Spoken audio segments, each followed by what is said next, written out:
Hello everyone and welcome to the webinar. I'm Vicky at DFAT.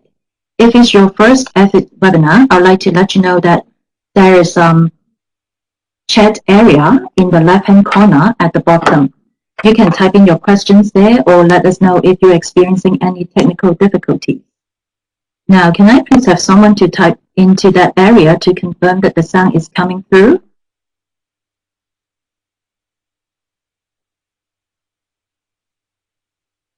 Thanks, Yogi. Thanks, Melissa and others. I'll quickly go through some housekeeping matters before I introduce our speaker. Today's webinar will be recorded and uploaded to DFAT's YouTube channel. I'll send everyone a follow-up email when the link is ready. I'll also include a copy of the presentation slides in PDF format. After the webinar, there will be a quick survey, and please stay and complete it. There will be several Q&A times during the presentation. Please feel free to type in your questions as you go, and they'll be answered during the presentation or after the presentation. Without further ado, I'd like to introduce our speaker from DFAT, Tony Hunt, Assistant Director, Child Protection Compliance Section. Welcome, Tony. I'm now handing over to her.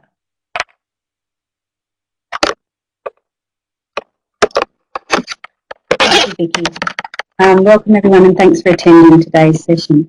You all should have copies of the DFAT Child Protection Policy, Establishing Child Protection Risk Context Guidance Note, and hopefully the Violence Against Women Guidance Note. I think they were sent through by Vicky yesterday. If you don't, you can find these all on DFAT website, so dfat.gov.au/child protection. Scroll down to the bottom and there's a link to guidance notes there. You should find them. I'll just be talking a little bit about those throughout the session. Okay, so basically today we're going to have a brief look at an overview of the child protection policy and look a bit at your responsibilities under that. We'll focus on risk assessment and management, but we'll also look at the minimum standards and use of images as well. Happy also the Q&A sessions are at the end to discuss any other aspects of child protection that you may wish to discuss that I haven't touched. So firstly, why do we need to protect children, and why are they at greater risk in some of the countries we work in? So we know that many of the communities that DFAT works in have less stringent laws or an absence of effective child protection systems. Or there may be laws in place but not the resources or the will to enforce those laws. This may in turn attract people who intend to abuse and exploit children, and it may attract them to jobs in developing countries as they're confident, I guess, that they won't be prosecuted in those for criminal offences in those countries. Organisations that don't have strong governance practices, such as child protection policies and recruitment practices, can be also easy targets for people who intend to abuse and exploit children. We know that poverty increases the risk of child abuse, and also a loss of livelihood, increased hardship can also increase the risk of a child becoming involved in child labour practices or begging and transactional sex for survival as well. There may be a reluctance to report in some of the communities we work in, maybe because of perceived power, the perceived power of international aid organisations, fear that their community might lose access to services, or there might be just a strong culture of silence in the communities that we work in regards to child abuse. So people may not want to betray their community. And also a lack of support services. If there's no support services there, then people are less likely to actually report. Emergency situations, also humanitarian crises are very high risk when it comes to child protection as well, again because perpetrators of child abuse may prey on vulnerable children in these areas. We know there was a recent presentation by the New Zealand Council for International Development, and they reported after the 2004 tsunami that over 60 child sex offenders left Queensland, over 50 left New Zealand to travel to those affected areas. So we know that people do travel there, and we know that they try and get employment with aid agencies. So research clearly indicates children who've been abused or neglected often have poorer outcomes on many indicators of health, well-being, social, emotional, physical and psychological functioning. So it's really important that we try and prevent child abuse from happening or appropriately respond to it if and when it does.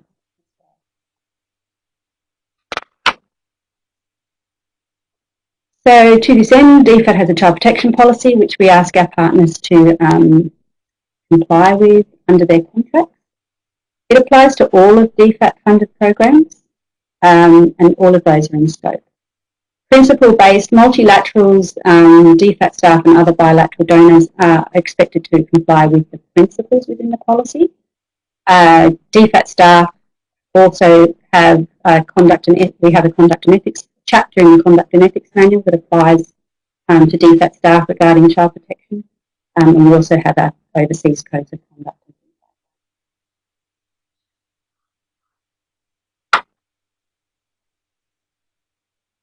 So your responsibilities under the DFAT child protection policy. Risk assessment and management is one of the most important things. It's a risk-based policy. We'll go into a bit more detail about that. You need to also manage the risk of your organisation and your activities, but also your downstream partners as well. Under our policy, what we say, follow the money. So if you're providing DFAT funds to a downstream partner, then it's expected that they must also comply with the requirements under DFAT policy as well. Reporting concerns, applying DFAT's minimum standards, those are all in attachment A and B of the DFAT child protection policy. So if you want to have a look at that, we'll go through those a little bit towards the end of the session. You must report concerns and you must use images appropriately. And we're going to talk about all of those now.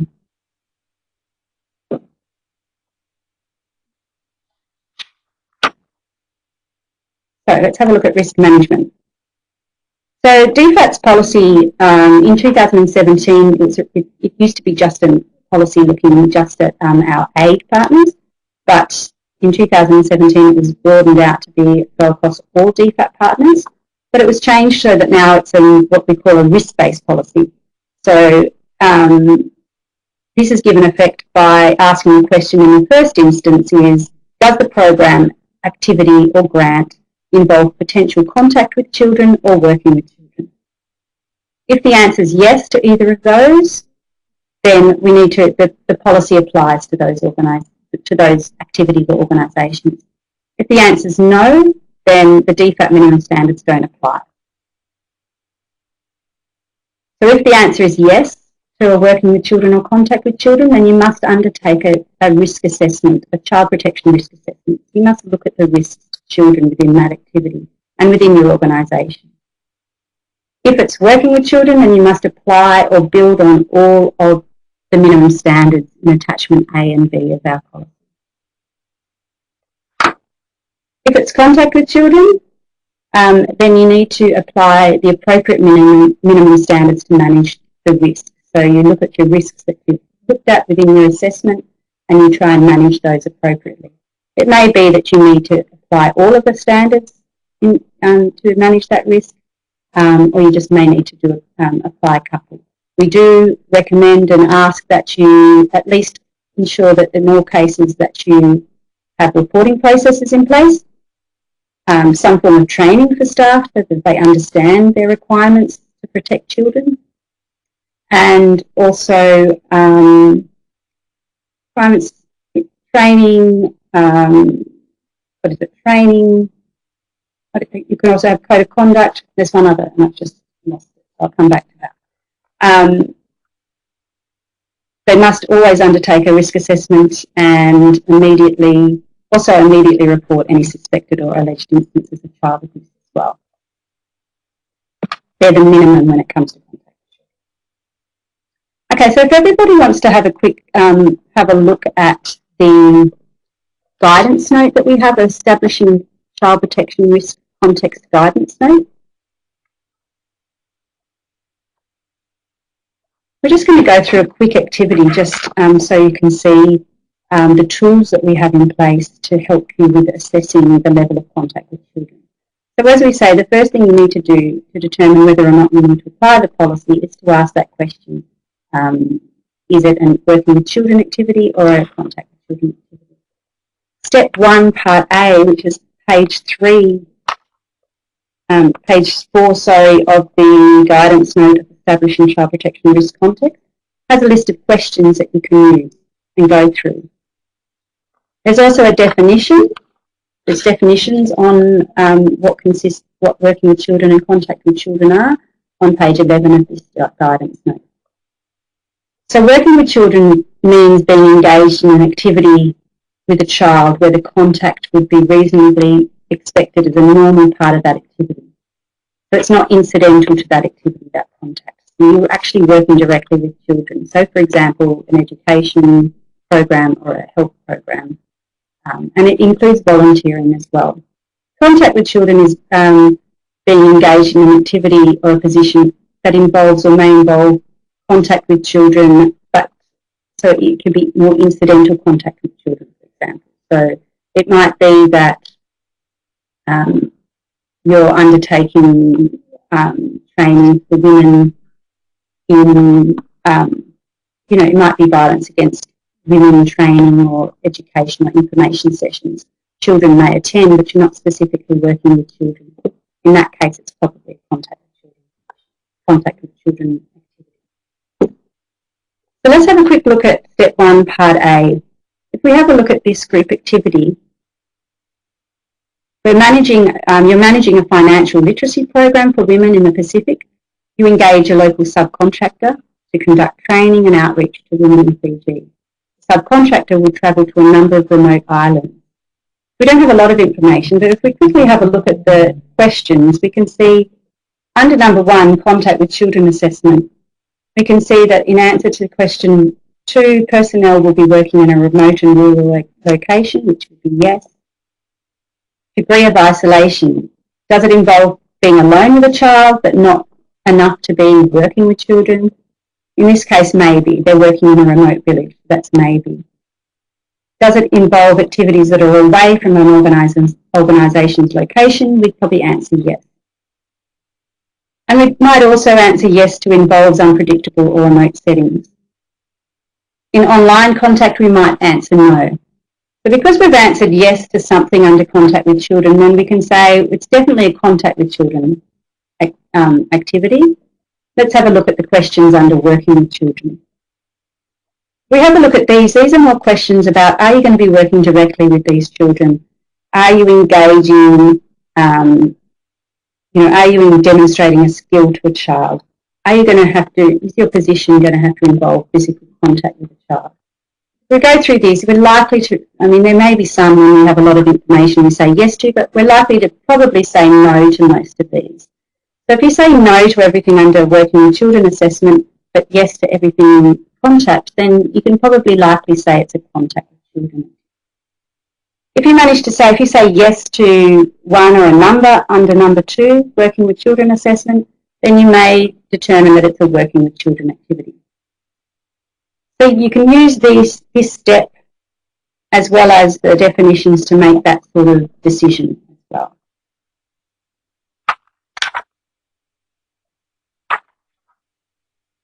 So in this case, if I did it, I'd probably say contact with children, but other people have come back and sort of said, oh, well, maybe, they may answer yes to 1 or 2 things in here and decide that they think it's a much higher risk, and they want to actually ensure that they're implementing all 9 minimum standards. So it's not a black and white tool, and you can please, organisations are welcome to take this tool, use it, amend it for their needs, as long as the ideas remain the same, I think, and to make it work better in the communities that you're working in as well. So that's just one tool. You can use the rest of this tool. I'm only looking at this part, but if you have a look at the rest of the tool, you can then also look at step 2, looks at is the organisation child-focused, and it also looks at the strengths of the organisation systems. So it's a really good tool for you to use if you're going to be looking at downstream partners as well, and you want to assess their risk and the risk of that organisation as well. So, and if you do if you go through the whole risk context guidance note, at the end you can establish the overall child protection risk. You can go, actually, this organisation and activity together is very high risk. So we really need to have a strong focus on child protection in this activity. Or it might be, you have a moderate risk and you go, well, we still want to think about child protection risk, but we don't need to worry, it doesn't need to concern us as much. That's one tool that you can use.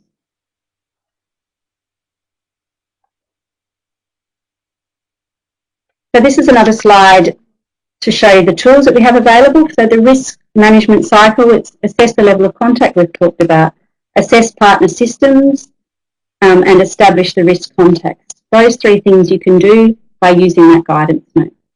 Then once if you found out that it's a contact with or working with children activity, then you undertake a child protection risk assessment. We have a set of guidance notes to help you with that. They're all on the web, and there's a number of, there's ones on violence against women, which we'll be looking at, economic empowerment programs, we've got education, health, a number of them. So please use them because they help you think about some of the risks that maybe you haven't thought about before, and they give you tools and ideas for mitigation strategies.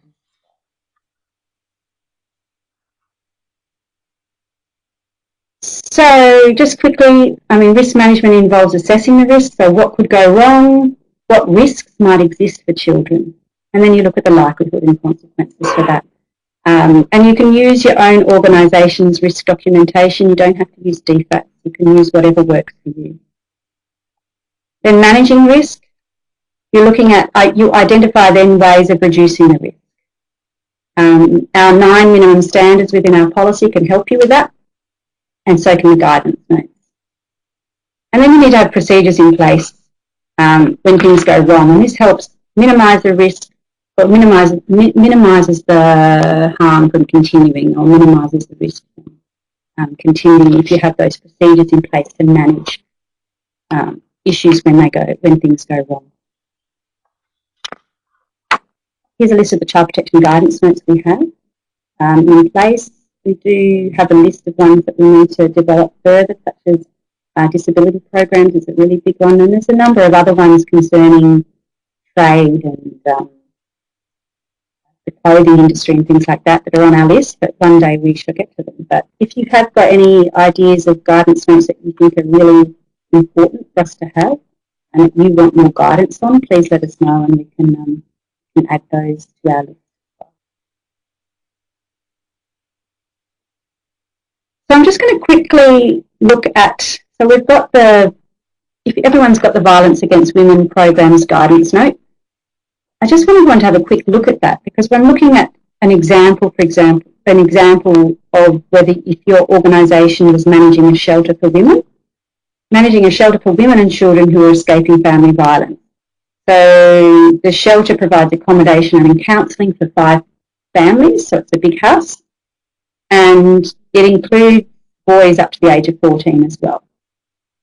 So thinking about that program, if you're just thinking about a crisis, a crisis centre, a house where people come to escape domestic violence. So let's think of some of the risks for that sort of program. The guidance note that you have, if you have a bit of a pick through, has a number of high-level risks and quite a number of mitigation strategies. Now, some of them are good for lower, for NGOs who don't have a lot of capacity or a lot of money, and then there are actually some suggestions for perhaps for organisations that perhaps have more capacity, more resources as well. So we're not saying that you need to implement all of these dot points of mitigation measures. They're just some ideas for you to think about and to think about what might work in your program. So, for example, the first one we look at is children may be abused by staff or volunteers. This risk is looking at risks to children by personnel, by people within the organisation. Our policy, the DFAT Child Protection Policy, focuses on those risks. The 9 mitigation measures, minimum standards within our policy, tries to address that risk as well. So you would apply the 9 minimum standards. You'd make sure your training also included how to recognise signs of abuse and how to respond to child abuse. Supervision would be important of staff as well, wherever possible. And also ensuring that families and children are aware of their rights and aware of the behaviours that are expected of staff. We've found that over time and time again that we receive reports, child protection notifications from the community and from children within the community often through teachers, after they've been trained in code of conduct requirements. It's not until they know that the behaviour that they've been witnessing, or the behaviour that they're witnessing, or perhaps that against them is actually a breach of the code of conduct, they've perhaps not understood that there was actually anyone was doing anything that they shouldn't do, or they weren't aware then prior to that about how they could actually report any issues that they had. So it's really important that people are aware of their rights and behaviours. Another one is the service does not address the specific needs of children or adolescents and causing further harm, so they might only have an understanding of how to deal with issues concerning adults, for example. So a control for that might be providing further training to staff and volunteers on the impacts of violence against women, on children, and again looking at child development, child rights, and child-specific, child-focused measures, and putting them in place as well. And also always including children in decisions that will affect them. So this risk is more of a program and service provision risk, and our child protection policy doesn't address these specific risks. It's not necessarily, we don't have mitigation measures within our policy for all these risks, but the guidance notes can help guide you with that.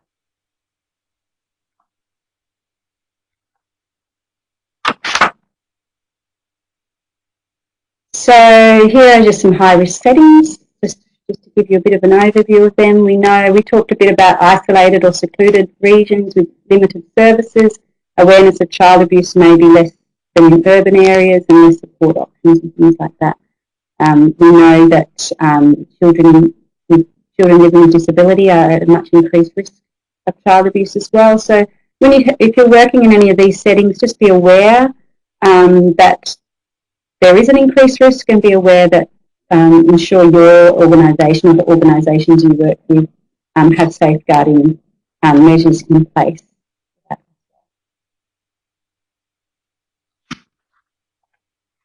Okay, does anyone have any questions on that session?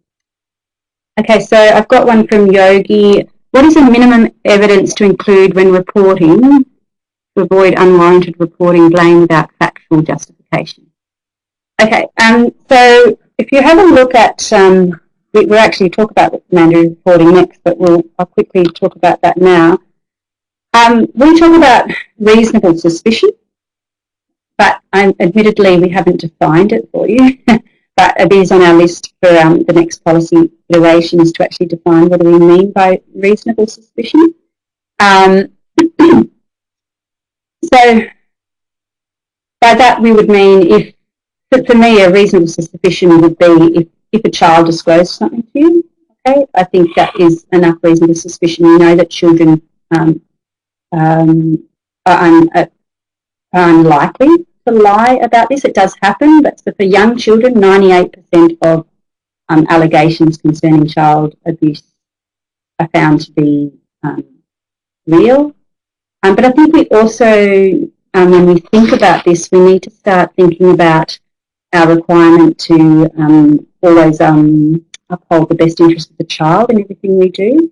So often we get a bit concerned, and understandably people get worried about if there is an allegation or a concern, or even if you've got a niggling concern about something, but you worry about what if I'm wrong, what if I'm wrong, and what if my suspicion is not correct. But I think what we need to start thinking about is, what if I'm right? So let's start thinking about what if this suspicion or this concern, if it's actually right, and think about the damage that could be doing to the child. Think about if we don't actually look into it further and the child continues to be abused, then the damage that can occur to that child. So I think we need to think a little bit about that. But obviously, all investigations need to be fair, they need to be proper, and we need to ensure that everybody has the right to be heard as well, so that there isn't, because it does happen. I'm not saying it doesn't, but it does happen that people may allege child abuse when it actually hasn't happened. So we say reasonable suspicion, so you need to have some basis for your suspicion. So someone telling you is reasonable suspicion. A child telling you would be reasonable suspicion. And if you've seen a few instances where you've witnessed someone with a child that makes you feel uncomfortable, you're not sure about it, then that to me would be considered reasonable suspicion. But I think we do need to define that a little bit better for you. Does that help?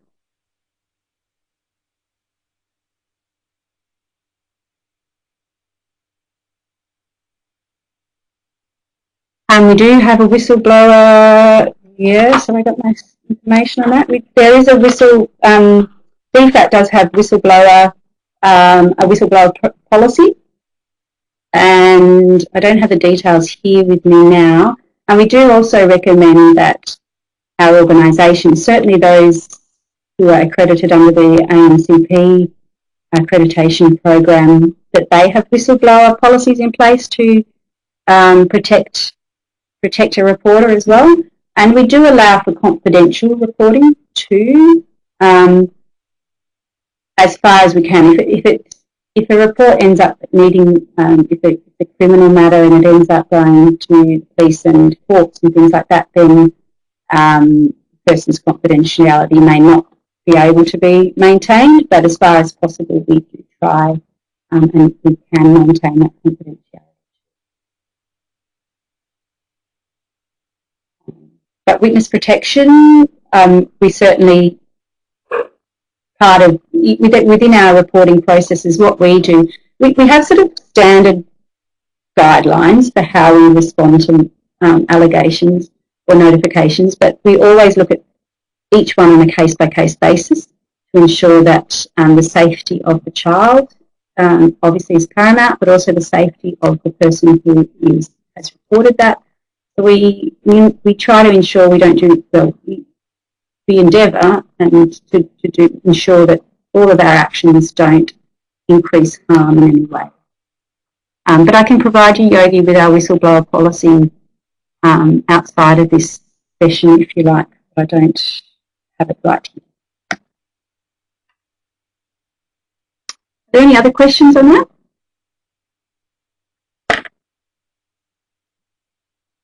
Okay, well, we'll carry on. We'll have more time for questions if something comes up.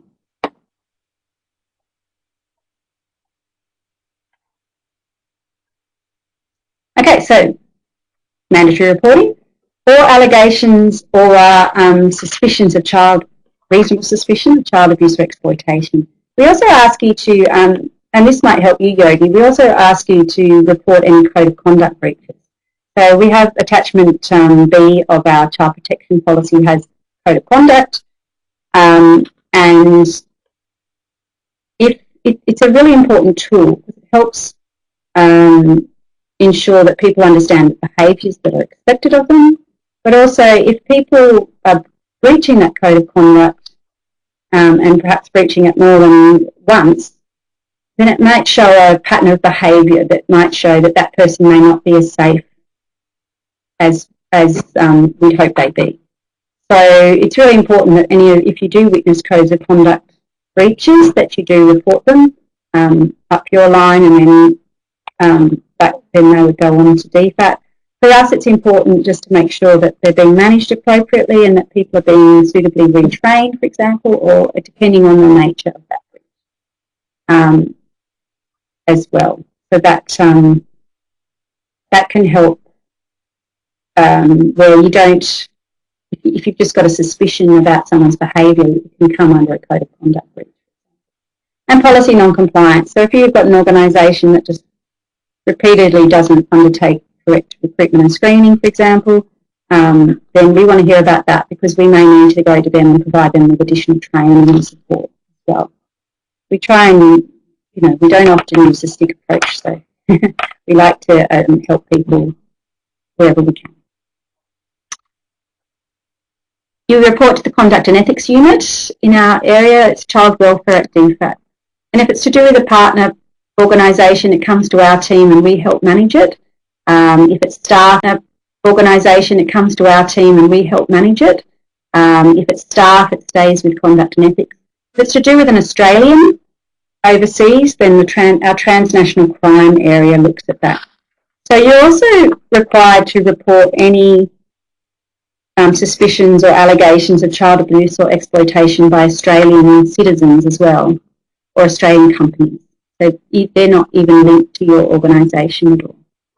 And that way we can ensure that we're managing any risk in that space as well. Just some points about what if a child discloses to you. There's a YouTube video. I'm not going to have a chance to do that today, but please, we'll send the link to you at the end of this session. And please have a read of it, have a watch of it. It's just about, I think it's about 4 minutes. It's children talking about the best way to respond if a child discloses to you. So it's just a nice little video. So please have a look at that. Just on as soon as possible, make notes. It's really important that you try and make the notes as verbatim as possible. It's very different if you're writing notes and you say that the child said, she hit me, versus if the child said she punched me. It's very different language. So you've got to be try and write it down as soon as possible so that you get that language right. Any questions on reporting?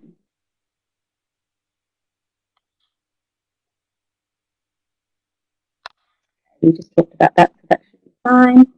So what I'm going to talk about next is I'm just going to go through the minimum standards, just so I'll go through them briefly, and then if you've got any questions about them, you can ask me. So if your organisation is child-focused, if your activity is working with children, and if it's a humanitarian program that you run as well, because they've decided that in those cases, then you must apply all of those minimum standards. But we do recommend that the development space, aid space, is the highest risk in DFAT programs. We do recommend, regardless, that you really should have in place these 9 minimum standards within your organisation, regardless of the activity. So we'll go through all of them.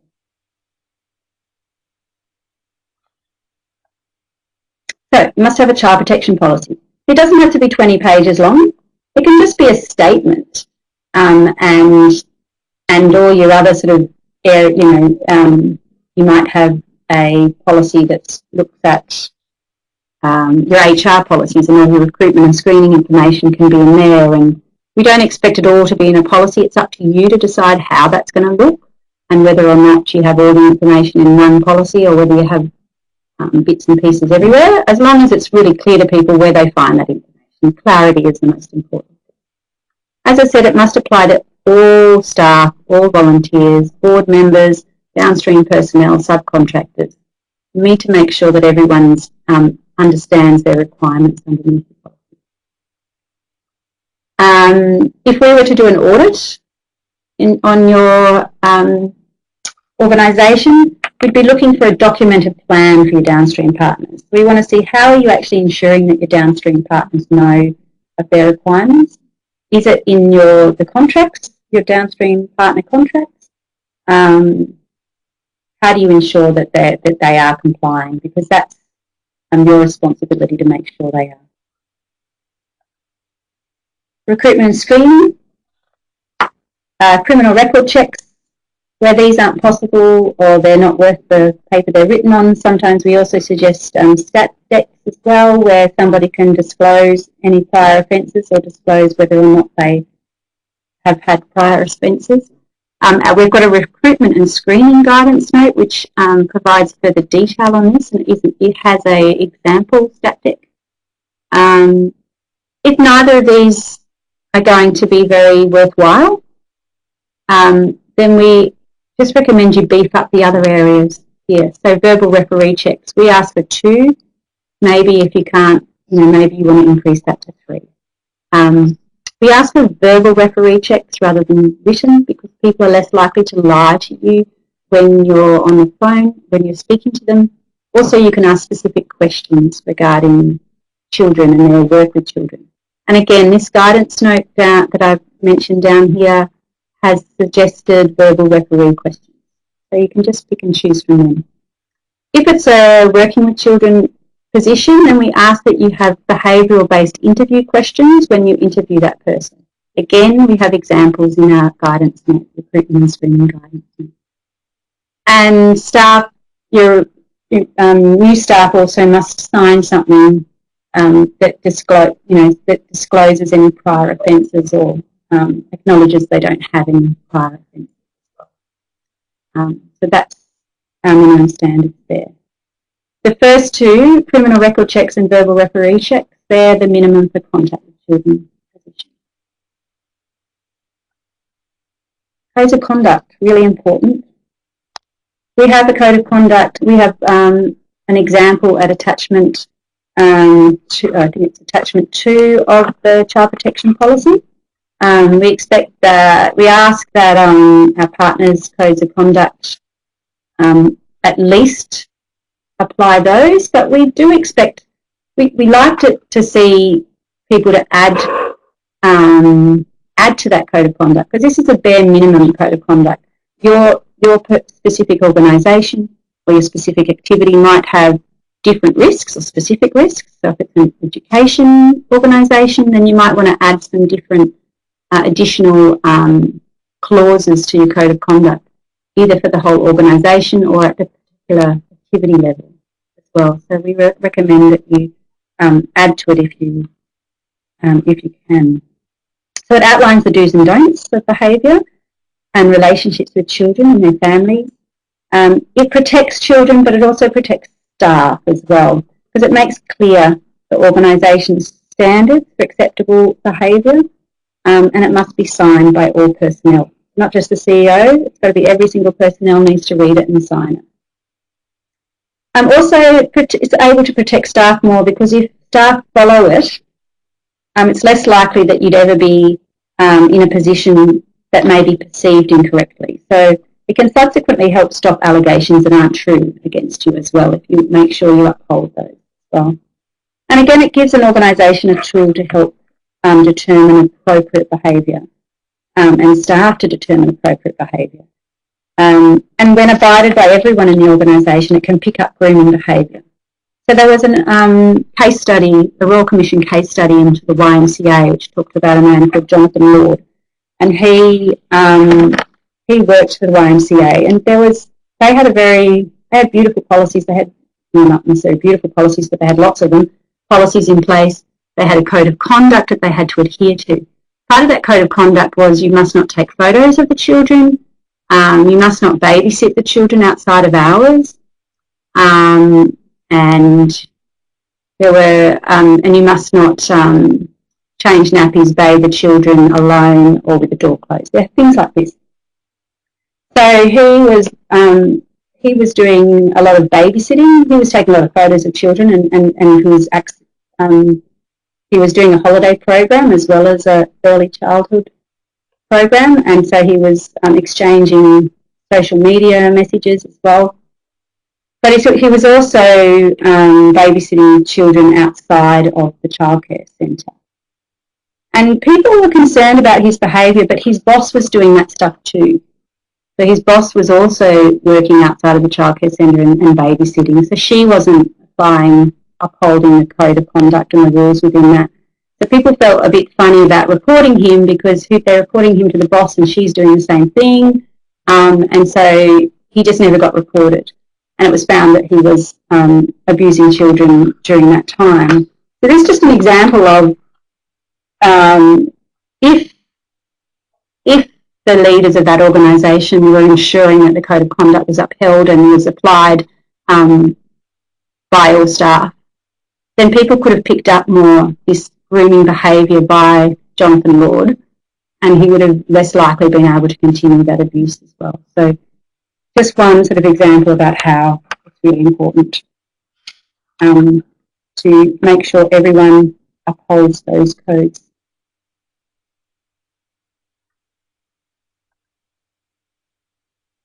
Okay, you need good reporting procedures. Even with the best child protection policies and safeguards in place, child abuse happens. How your organisation responds is what's most important in these scenarios as well.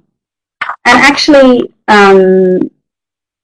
reporting issues doesn't mean it's not necessarily a reason by an organisation reporting may mean that their systems are working.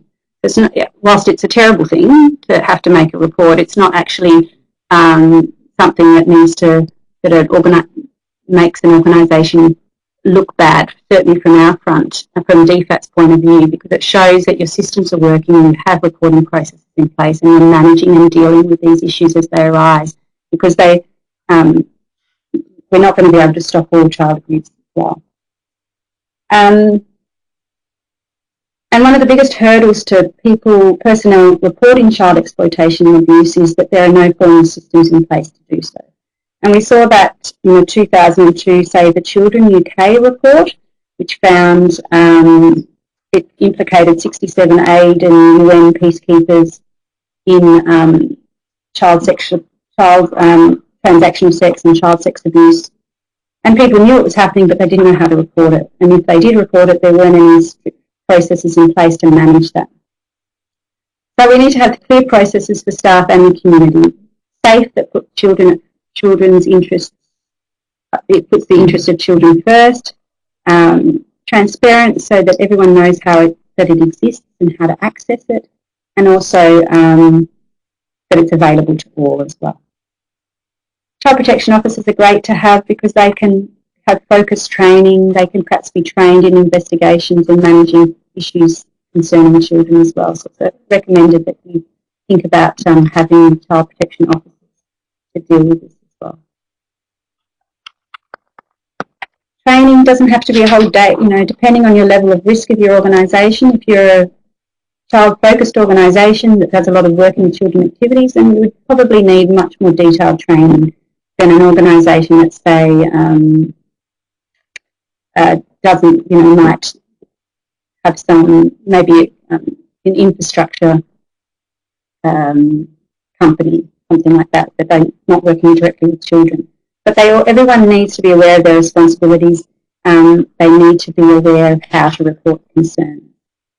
There have been a lot of feedback from survivors of child sexual abuse in the Royal Commission that stressed if only their parents had had some knowledge or some understanding of child abuse, they may have been believed, and they may have been listened to, and therefore had their the abuse may have stopped earlier than it did as well. And it's one of the greatest risk factors for harm and abuse of children is the lack of awareness of employees and volunteers. It's really important. We've talked about risk assessment. We won't go into that again. Employment contracts as well. They must contain provisions for dismissal, suspension or transfer to other duties for any employee who breaches the Child Protection Code of Conduct. And anyone who's being investigated for a Code of Conduct breach they need to be able to be suspended or transferred whilst that investigation is underway as well. And this reinforces the importance of your organisation's policy to key personnel as well. And it also ensures you've got a legal recourse as well to remove or transfer personnel who pose an unacceptable risk to children. And it's something we look at if we come and do an audit as well, those contracts. And then regular review. We, at least every 5 years, or maybe after an incident, for example, we might be a time to review. DFAT, we try and review every 3 years. and we'll be undertaking a review of our child protection policy this year. It will be an independent review, and it will have to also take into account any of the requirements under the child safe framework requirements department that should be coming out this year as well. Any questions about standards?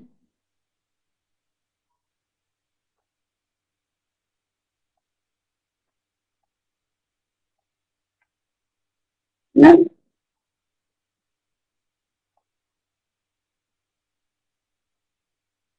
Any questions? Oh, someone's typing, sorry.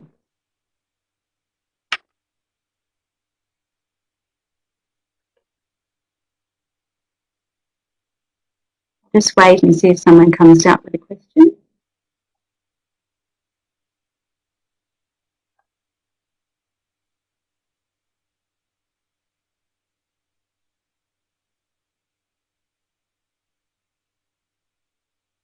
We might carry on and I'll answer questions at the end. Oh no, here's one. Is there a time? Oh yes, okay, let's have a look.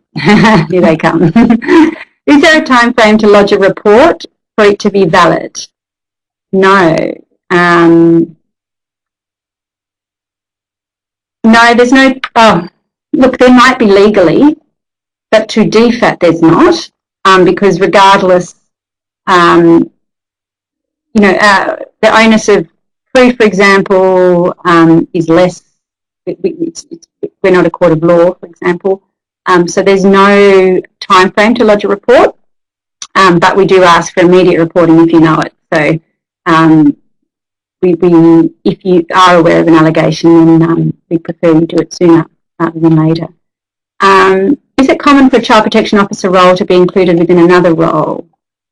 Like a manager also then takes extra responsibility? Yes, it depends on the organisation. If it's a big organisation, usually they have their own, but if it's a smaller organisation, yes, it's more like a focal point. We have focal points in DFAT, for example. Yeah, you could just have it. It could be a certain percentage of their role. Should downstream partners review child protection policy every 5 years or 3 years? It's at least every 5 years. We do it every 3 years, DFAT, but you can do it every, as long as it's every 5 years. You can do it every year if you want. Are there other equivalents to employment contracts? Good question. Oh, I don't know. Is there a pen so I can write that one down? Here we are. I'm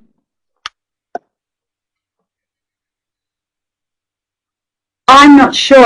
There may be. I mean, it depends on how people work. I mean, we sort of call it employment contracts, but if there are other names that you call it in the way that you engage people into your role, then I guess we'd expect that the same system would apply there, that you would have the provision to terminate or suspend or transfer into whatever kind of contract that you use to engage your staff. I'm a child protection focal point but only work half-time. Should focal points be available full-time? I mean, I really think the focal point, you wouldn't want the child protection focal point to be the sole point of contact. You need to have a focal point, but also you really want at least 2 people that someone can report to. So it might be the child protection focal point, but it also might be the CEO, for example. So the times that you're away, then the CEO can pick up the slack and wait for you to come back to sort of, you know, they need to be aware of it. Needs to be more than one person who's at least across the immediate requirements anyway. So I don't think it needs to be full-time so much. It's really if that child protection focal point has the knowledge, they can answer queries and questions, and as long as you've got someone else to deal with those immediate urgent issues as they arise, then that's fine. If you've got the CEO and board chair as the person to report to, as well as the child protection focal point, then that's fine. Next question, and then we might have to carry on and answer questions at the end. If we appoint an evaluation consultant who comes from a country without criminal record checks, would it be acceptable if the consultant only signed the stat dec and agreement that she has read the accepted the child protection policy of our organisation? Yes, but we'd also ask that you do some referee checks as well, in addition to that. But yeah, that would suffice. No problems. I mean, you just have to document the reason why you can't get a criminal record check. Make sure it's on the system just in case you do get audited and people are asking questions. Okay, so there'll be more time at the end, or you can send me questions directly afterwards if we don't have time. I'm just going to quickly go through photos, use of images now. So our attachment B of our the second part of our code of conduct looks at use of images. And there's certain elements that we expect regarding use of images. We don't want people to be afraid to take photos of children because they're important to show good development outcomes, and we just want to give people a bit of information about how to do it well. So we ask for informed consent. The reason we do this, the reason we have guidelines, I guess, on use of images is for the privacy of the individual, but also to allow a child to have input in their decisions, for example. And also we don't want to inadvertently increase risk by identifying a child and allowing access to that child. So that's the reason behind it. Informed consent, by that we mean that the child and the parent guardian must understand how the photo is going to be used. If you're going to put it on social media, they need to know that that's happening. If it could have adverse impacts on them, if you do release this photo, then they need to be aware of what they are before they make those, provide consent. It needs to be that the child needs to provide consent and the parent guardian as well. It doesn't have to be written, it can be verbal, that's fine. So a legal guardian does not mean any adult that may be associated with a child. There's not a community leader, they're not the principal or teacher, for example. It has to be the parent or the guardian carer, the person that primarily cares for that child. Proxies can be used. By that we mean the village chief or the principal. We can ask them to get the consents from the people, and then and ask them to do that for us. But we can't ask them to say provide the consent for that particular child, because the principal may be just trying to please the donor and saying yes to them, or the principal may not understand the issues, what's actually going on in that child's life, and that perhaps it's the risk to the child to print those pictures.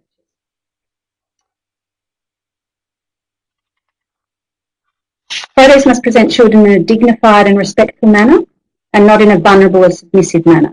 They must be adequately clothed. So this picture, for example, if we got this, we'd say no.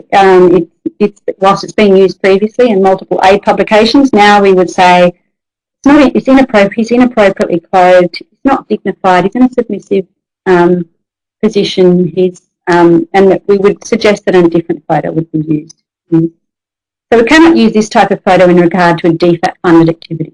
We can't stop organisations from using these sorts of photos for their promotions and sponsorship, for example, but if it's related to a DFAT funded activity, we'd say no to this. File labels, we've got to remember that perpetrators are very tech savvy. When naming your files or images and accompany text, do not use locations or names, and take out the GPS data. This is an example of a man who'd been on the run for 15 years and was found after photos of his tattoos were uploaded on social media. Police were then able to locate him and nab him, basically. Similar things happen with endangered animals and species as well, and it's been known to happen with children as well, so be very careful. Also, innocent photos of children originally posted on social media, for example, and family blogs, they account for up to half of the material found on pedophile image sharing sites. So just be mindful also, that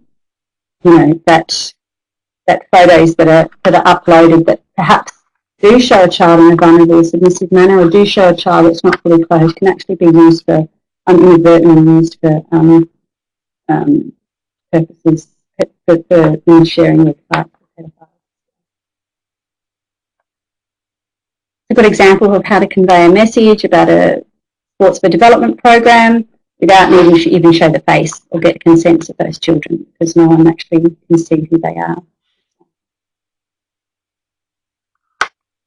Any questions about photos?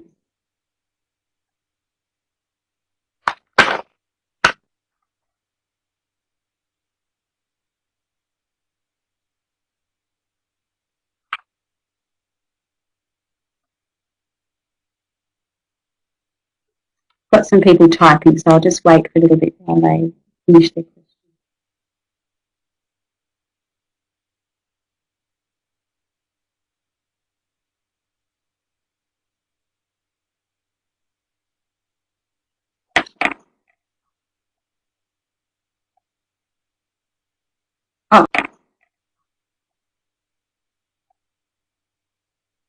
Oh, okay.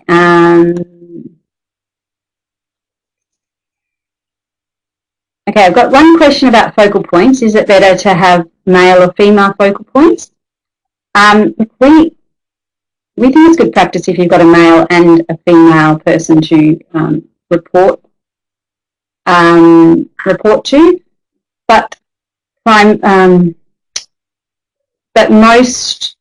whilst both boys and girls are can be abused, obviously. There's higher rates of abuse to young girls than to girls, and there are boys. There's not. We don't have a stance on whether it should be a male or a female, as long as the people it's accessible and culturally appropriate. So if you're in a culture where it's unlikely that a girl child or a woman is going to talk to a man about issues like child abuse, then you need to take that into account when you make your decision. Jan says, in our projects in South Sudan, children are war orphans and the community arranges their incorporation into families. There is no legal adoption or guardianship. Yes, so in those times, then we would look at who is the primary carer, who's the one who has the primary care of that person, and then is able to helps make decisions for and with that child. So understanding that the parent guardian is not always a legal guardian. Yogi says, a detailed location of the picture taken shouldn't be disclosed, particularly child social media, because it can lead to identification of the child. Yep, absolutely. When I talk about file labels, I'm talking not just about GPS coordinates, I'm talking about the name of the child. Please don't ever use the full name of the child, and please don't ever mention locations where it's going to be easy to locate that child.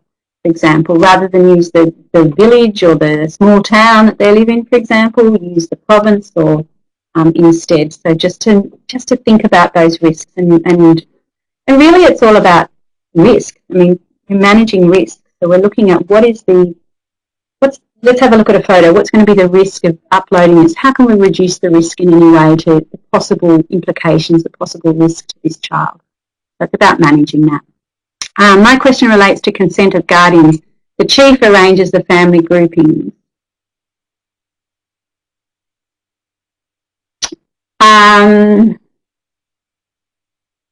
Yeah, it can be tricky. In this case, I'm a bit confused about what you mean. The chief arranges the family groupings, as in, is the chief, family groupings, you mean the groups of the groups that are in the photo, or do you mean the chief determines who's in what family? In Australia, we have hundreds of examples of children's photos in media with full names, school achievements. So why is this a problem overseas? Yep. Well, we know that Australia, for example, has much stronger child safeguarding processes and laws and frameworks in place to manage the risk here as well. And we know that children in a lot of the countries that we work in are at much higher risk as well when it comes to sexual predators. So we also have to worry about that. But also, we're asked permission. So as a mother, I'm asked, am I comfortable with my daughter's full name being published in the school newsletter? And I say no. I say I only want her first name. And I'm asked, are you comfortable with your child's full name being put in the newspaper? And I, you know, if she has some major achievement, and I've personally said no. So we get asked. We still get the opportunity to, not always. I mean, sporting events and things like that can be a bit difficult, and even overseas that's the case. But we usually get asked.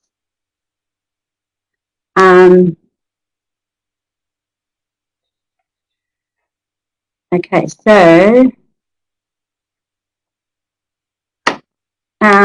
Zoe says, if de-identifying image names when saving files, can you recommend some ways to effectively match the photo? Okay. Can you recommend some ways to effectively match the photo to the verbal written consent recording document? So that's tricky because you do need to save their details in your file. So you need to make sure that if the child wants to withdraw consent, they can actually come to you and say, you've got a photo of me on file, I don't want you to use it anymore. You need to have clear details about what child's name.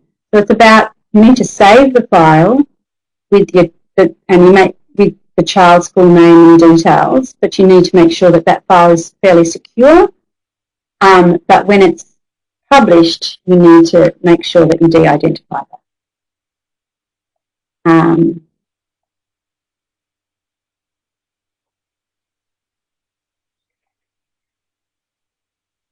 Yeah, and you also, I mean, one of the, and I think we've got to finish up now, but one of the requirements under, let me just get it, attachment B also says, take care to ensure local traditions or restrictions for reproducing personal images are adhered to as well. So we do need to take into account cultural local traditions, cultural practices as well, but at the same time trying to uphold this as much as possible. We do have a guidance note. It's not on my list, actually. There is a guidance note that for public diplomacy practitioners, it's not developed for staff, but it happens to be on the website if you want to go and have a look, that looks at best practice in regard to consent. So just other things you can do if you can't get that, you know, if you're doing a big public diplomacy event, you may not, the risk is much lower. So just some ideas about how to manage that. Now, one more, just letting you know that we've done some work to date on preventing sexual exploitation and abuse. We were part of the donor technical working group that developed 22 donor commitments, and we're going to have to, they'll be the basis of our developing our preventing sexual exploitation, abuse and harassment policy. There'll be a consultation process. A discussion paper will be released shortly. ACFID members will all be consulted, and we'll also have some meetings as well. And a policy is going to be released early next year. So just keep that in mind. And some resources for you. And just a quote to finish off. But if you've got any questions, I think, there's my details. They're on the slide, childprotection@dfat.gov.au. Please contact me if you've got any questions at all, and to share resources. But you'll be able to get that all on the website. But I'll leave you with the quote to think about. Okay. But thank you very much for your time, everyone. I'll hand you over to Vicky.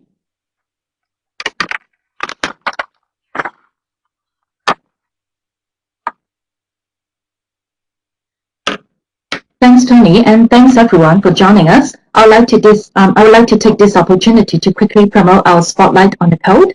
This time we are shining spotlight on Quality Principle 1, Rights, Inclusion and Protection. Apart from today's webinar, we are rolling out some resources. As you can see from the slide, I'll include more information in my follow-up email. Once again, thanks everyone, and thanks Tony. I'll see you in the new year. Merry Christmas everyone. Please stay and complete a quick survey for us. Thanks.